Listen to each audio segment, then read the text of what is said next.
Waalaikumsalam, selamat siang juga Bu Denden. Ya, saya pertama-tama mengucapkan terima kasih atas kesediaan Bapak ya di sela-sela kesibukan Bapak nih, tapi mau meluangkan waktu untuk saya pengen berdiskusi nih Pak. Boleh. Saya ingin berdiskusi berkaitan pengambilan keputusan nih Pak. Saya yakin ya selama Bapak menjabat sebagai kepala sekolah tentunya banyak menemui kasus ya, menemui kasus ya. Kalau di pengambilan keputusan itu ada kasus yang bersifat dilema etika, ada yang merupakan rujukan moral. Nah, yang ingin saya tanyakan bagaimana cara Bapak nih mengidentifikasi mana kasus yang merupakan dilema etika, mana yang merupakan rujukan moral. Iya, selama jadi kepala sekolah memang sering ya, kita sering ngadepin permasalahan-permasalahan yang memang mengharapkan keputusan kita itu tepat gitu ya. Dan sebetulnya nggak cuma tepat benar, jadi kita tuh harus juga melihat apakah keputusan kita itu dampaknya nanti seperti apa. Karena memang ketika kita mengambil keputusan, maka akan ada pihak mungkin yang merasa kecewa, akan ada pihak yang merasa dirugikan, atau bahkan mungkin ada yang merasa diberi kemenangan dan sebagainya. Jadi biasanya kalau saya mendapatkan kasus-kasus atau misalkan permasalahan itu, saya selalu melihat apakah ini memang berkaitan dengan nilai-nilai kebajikan tadi gitu ya. Apakah ini memang akan berkaitan dengan perlawanan gitu ya, apakah ini memang menguntungkan seseorang atau menguntungkan kelompok yang lain, atau mungkin ini berkaitan dengan hal yang sifatnya berkaitan dengan diri saya sendiri, bahkan mungkin ada beberapa yang tadi ketika kita bicara rujukan moral, tentu ada hal-hal yang mendorong saya atau mungkin menarik saya supaya bisa melakukan hal-hal yang di luar batasan saya sebagai manusia, bahkan mungkin batasan saya sebagai pribadi yang juga punya moral seperti itu. Pernah Bapak menemui kasus yang berkaitan dengan kepegawaian misalnya, atau berkaitan dengan murid ya, interaksi antara guru dengan siswa gitu? Yang namanya di sekolah, interaksi kita sebagai karyawan, pegawai antara guru dengan kepala sekolah, guru dengan guru, pegawai TU dengan pegawai TU, bahkan yang lainnya tentu sebagai makhluk sosial tentu tidak akan luput dari apa yang namanya konflik gitu. Jadi ketika terjadi konflik, nah ini yang selalu jadi tantangan buat saya sebagai kepala sekolah. Saya harus berdiri di posisi mana nih? Saya harus punya sikap seperti apa? Keputusan saya itu akan berdampak seperti apa? Ini beberapa kejadian juga yang pernah saya alami itu ketika ada misalkan seorang guru nih gitu ya, dia punya konflik dengan teman guru lainnya gitu ya. Sama-sama guru, mungkin waktu itu konfliknya agak menarik juga ya. Jadi konfliknya itu secara pribadi, kemudian saya juga baru tahu, oh ternyata kan itu ini sebetulnya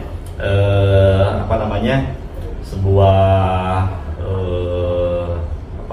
konflik yang sudah lama kan itu. Ini sudah lama terjadi, kemudian mereka saling diam, tapi pada akhirnya muncullah kan gitu ya, seperti gunung meletus gitu kan ya. Jadi akhirnya ada konflik. Saya juga kaget kok bisa ada hal yang seperti itu gitu kan. Nah pada saat itu tentu saya harus dengan cepat menyelesaikan, melihat mana yang perlu kita selesaikan, mana keputusan yang saya lakukan. Itu alhamdulillah sudah bisa dilaksanakan. Dan kalau boleh mungkin saya jelaskan, itu tahapannya lumayan lah, walaupun kalau kita sebutkan tahapan gitu ya, tidak seperti tahapan yang harus ini akan selesai dalam 1 minggu, ini enggak, tapi dengan cepat di hari itu saya harus buat keputusan. Ini apa yang harus saya lakukan, nanti apa yang bisa, siapa yang bisa saya dengar pendapatnya dan sebagainya. Jadi kejadiannya pada saat itu di hari kapan waktu itu ya, pokoknya dari 1 hari kemudian saya kaget kok ada kejadian ini.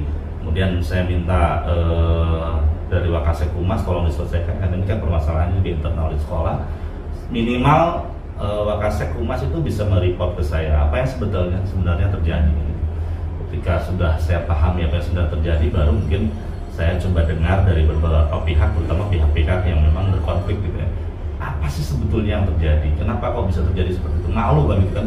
Itu dilihat oleh siswa juga gitu kan, kejadiannya seperti itu, bahkan mungkin melibatkan orang pihak luar, sehingga masa sih sekolah nggak bisa selesaiin itu. Dan akhirnya kita bisa putuskan untuk kebaikan semuanya, jadi sekolah juga bisa lanjut baik gitu kan, kemudian yang berkonflik juga bisa baik-baik semuanya, seperti itu. Berarti boleh nggak Pak ceritakan langkah-langkah atau prosedurnya seperti apa yang biasa Bapak lakukan dalam pengambilan keputusan? Ya. Tadi kata Bapak kan tahapannya itu ya. Tahapannya. Kalau untuk hal-hal ya, kalau misalkan untuk kasus-kasus yang memang saya harus segera putuskan, itu yang paling sederhana mungkin saya pengen hearing dulu itu ya.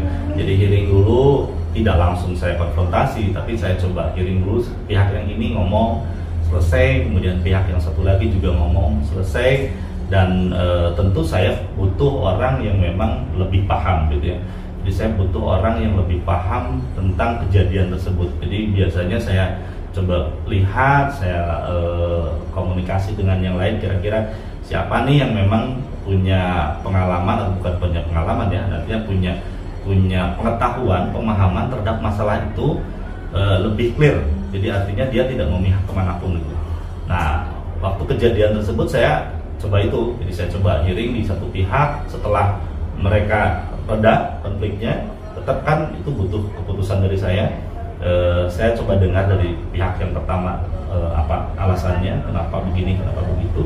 Kemudian saya coba dengar juga dari pihak yang kedua yang berkonflik itu. Saya dengar juga mereka punya sebetulnya pandangannya sama gitu. Sebenarnya pandangan sama, hanya mungkin berbeda sudut pandang, sehingga terjadilah konflik itu. Dan tujuannya sebetulnya baik juga semuanya, hanya ini yang satu mungkin merasa dirugikan, yang satu mungkin merasa juga saya tidak merugikan di pihak yang itu juga gitu. Jadi semuanya, keduanya juga berpandangan benar. Dan untuk memutuskannya saya minta pendapat dari yang paham tentang permasalahan itu. Saya coba dengar, saya diskusi, kemudian dari situ saya coba beri opsi gitu kan, kalau misalkan begini kira-kira seperti apa, kalau begini seperti apa keputusannya.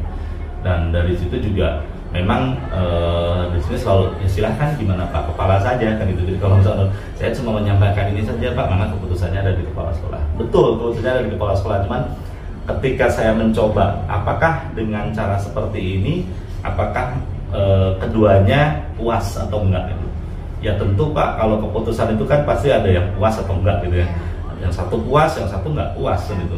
Yang satu merasa diunggulkan, yang satu merasa direndahkan.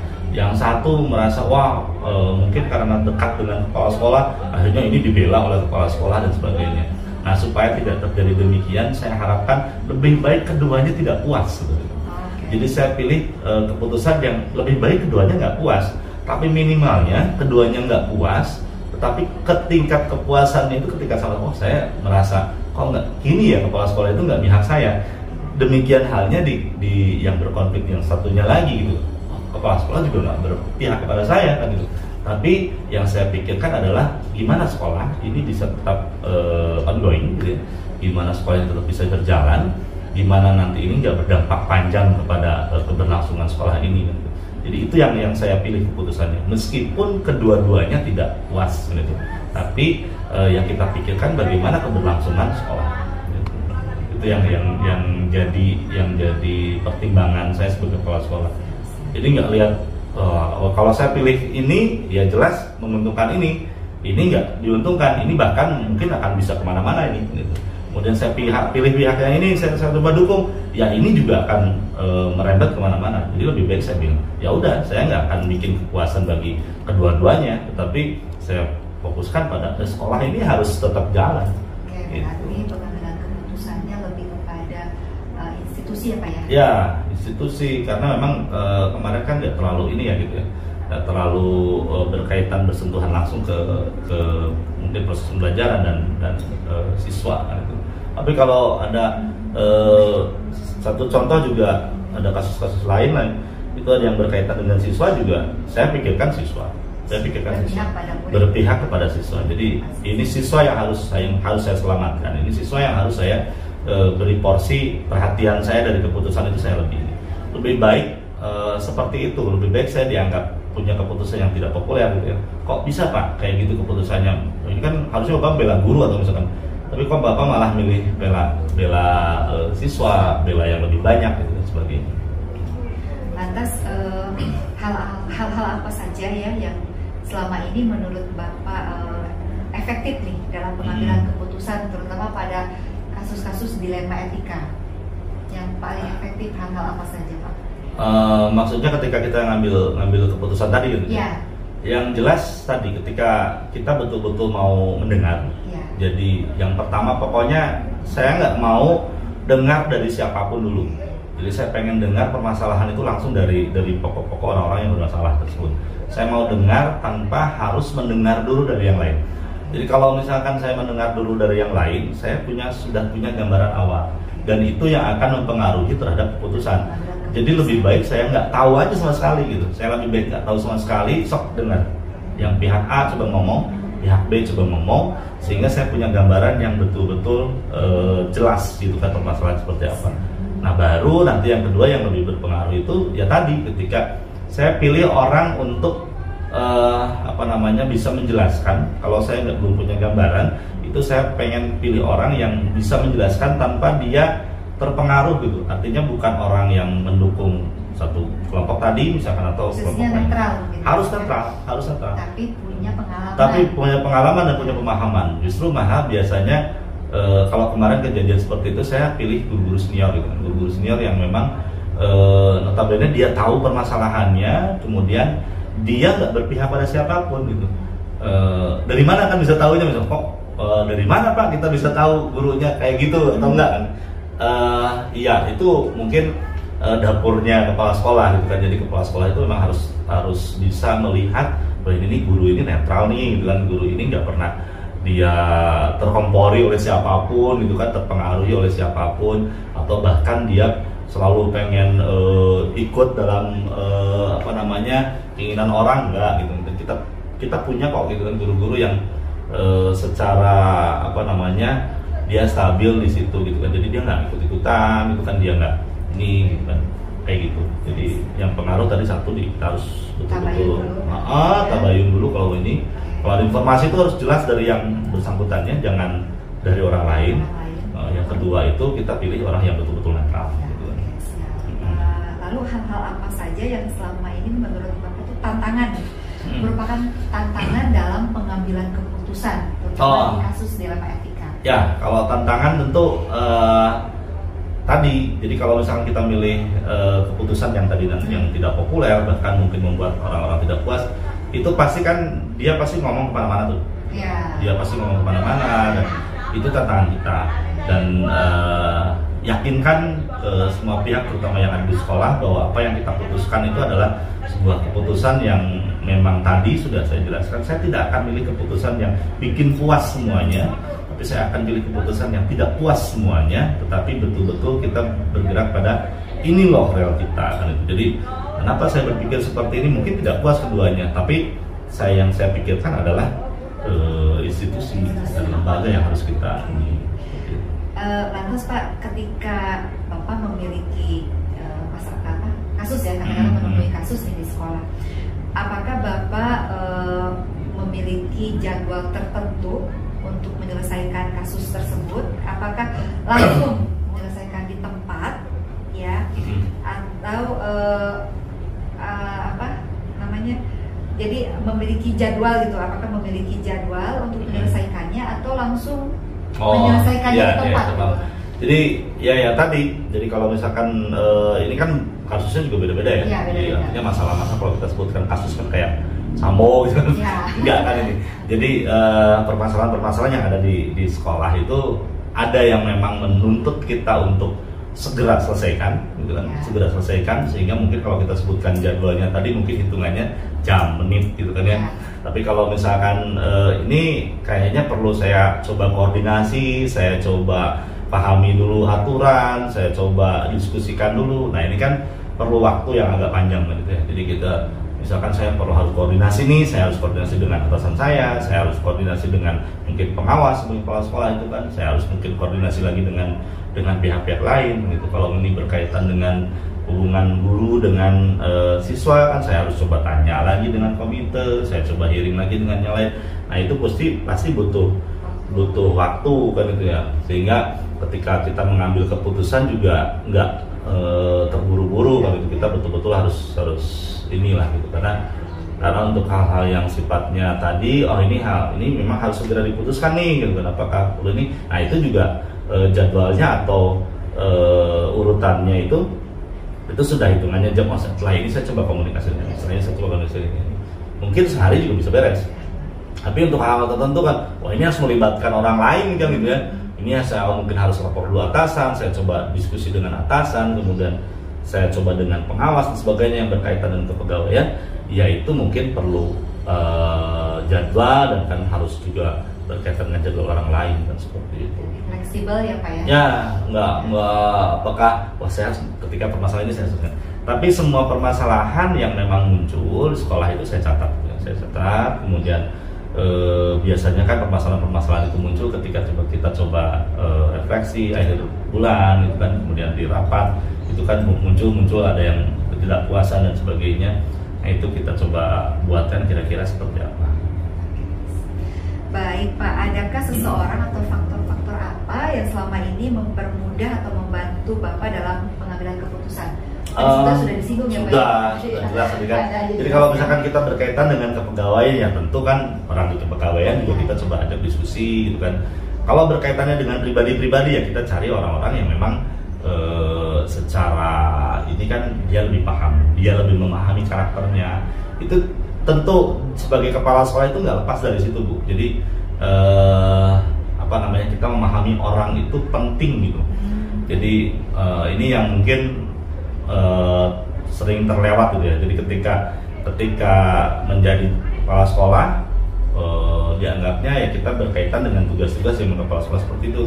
Tapi justru yang lebih penting adalah bagaimana kita memahami bawahan kita, bagaimana kita memahami pegawai yang ada di sekolah, baik itu yang terendah misalkan caraka dan sebagainya, bahkan mungkin sampai level wakasek itu kita pahami masing-masing. Jadi berhadapan dengan orang ini saya harus seperti apa, berhadapan dengan orang ini saya harus seperti apa, sehingga memahami karakter itu sebetulnya itu yang jadi faktor penting lah gitu ya. Jadi faktor penting kalau bisa nanti mungkin ketika Bu Nenen jadi kepala sekolah 1 tahun itu Ibu harus pahami dulu karakter masing-masing, sehingga kita nggak salah ngasih kebijakan, kita nggak salah ngasih tugas ke orang gitu kan, kita nggak salah milih orang untuk menempati sebuah jabatan. Itu juga sehingga tidak menimbulkan riak, tidak menimbulkan gelombang di institusi atau di lembaga gitu. Itu yang paling penting. Jadi pahami karakter, karena ketika orang itu berkonflik kita akan paham sebetulnya konfliknya itu dimulai dari apa gitu. Apakah dimulai dari berkaitan dengan kebijakan yang sudah kita keluarkan, apakah berkaitan dengan antar individu yang satu misalkan dia punya pemahaman A, yang satu punya pemahaman B, kemudian mereka saling gontok-gontokan untuk memperebutkan pemahaman yang mana yang paling benar, atau bahkan mungkin nanti konflik-konflik yang sifatnya nggak cuma horizontal, tapi konflik-konflik yang sifatnya tadi vertikal gitu. Misalkan ada guru yang nggak suka dengan kita, kebijakan kita, bahkan sehingga dia harus berkonflik dengan wakasek dan sebagainya gitu. Oke, terakhir nih Pak. Udah terakhir lagi. Asik ya Pak ya.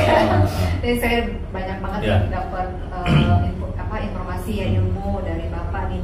Dari semua hal yang telah Bapak sampaikan nih, pembelajaran apa yang dapat Bapak petik dari pengalaman Bapak dalam mengambil keputusan, terutama dilema etika ini?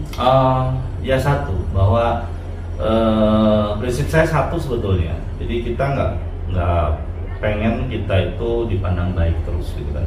Kemudian kita nggak pengen dan kita nggak bisa membahagiakan semua orang gitu kan. Kita nggak bisa mengajak semua orang suka sama kita gitu. Jadi ya sebaik apapun keputusan kita, sebijak apapun yang kita coba bikin dalam sebuah keputusan, ada saja pihak-pihak yang memang tidak setuju dengan keputusan kita. Tapi pada prinsipnya yang harus kita pegang, yang harus kita coba tekankan dalam diri, ya kita harus tetap memperjuangkan institusi, harus tetap kita memilih kebijakan-kebijakan yang berkaitan dengan target kita, yaitu anak-anak kita, jadi murid-murid kita, gitu. Itu yang harus menjadi tolak ukur lah gitu. Jadi ketika kita menyusun sebuah kebijakan, keputusan dalam sebuah permasalahan, jangan pernah kita berpikir bahwa keputusan ini akan disukai oleh orang. Jadi sebagus apapun keputusan yang kita buat, kita harus selalu berpikir bahwa nggak semua orang suka sama keputusan kita, dan kita harus siap menghadapi itu, gitu. Jadi itulah pada prinsipnya. Jadi semuanya juga nggak bisa semua orang itu suka sama kita, ya.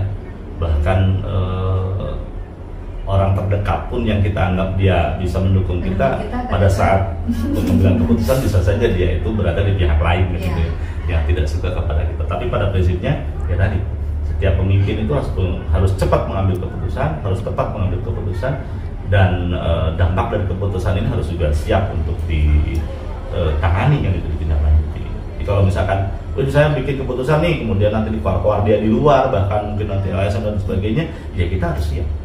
Kita harus siap. Dan pada prinsipnya tetap kita memilih institusi atau lembaga dan siswa yang harus kita tetap jaga mereka. Gitu. Jadi kalau boleh saya simpulkan Pak ya, informasi ilmu yang saya peroleh ya dari Bapak, pertama itu harus paham karakter ya Pak ya. Karakter dari mungkin kalau kita sebagai pimpinan, anak buah kita ya, bawahan kita. Kemudian ketika mengambil kebijakan itu, kita berupaya pertama memandang pada nilai-nilai kebajikan, dan harus untuk positif untuk institusi kita, dan berpihak pada murid. Dan jika kita sudah mengambil keputusan, itu kita harus siap dengan resikonya. Jadi apapun nanti yang menjadi lanjutan, ya kita harus siap bahwa kita yang sudah punya keputusannya, makanya keputusan itu harus betul-betul kita siapkan. Ya tadi pokoknya jangan pengen bahwa keputusan itu harus memuaskan semua, karena kita bukan alat pemuas. Oke Pak, saya sangat berterima kasih sekali nih Pak ya, informasi, ilmu atau pengalaman yang Bapak sampaikan yang berguna sekali buat saya. Sekali lagi saya ucapkan terima kasih. Sama-sama Mbak Den, mudah-mudahan kegiatannya lancar, jalan terus ya, dan dapat hasil yang balik lagi ya, bukan hanya memuaskan, tetapi juga kita bisa dapat pelajaran dari semua kegiatan ini. Ya, sama-sama Pak Adi, sukses selalu buat Pak Adi. Amin, terima kasih.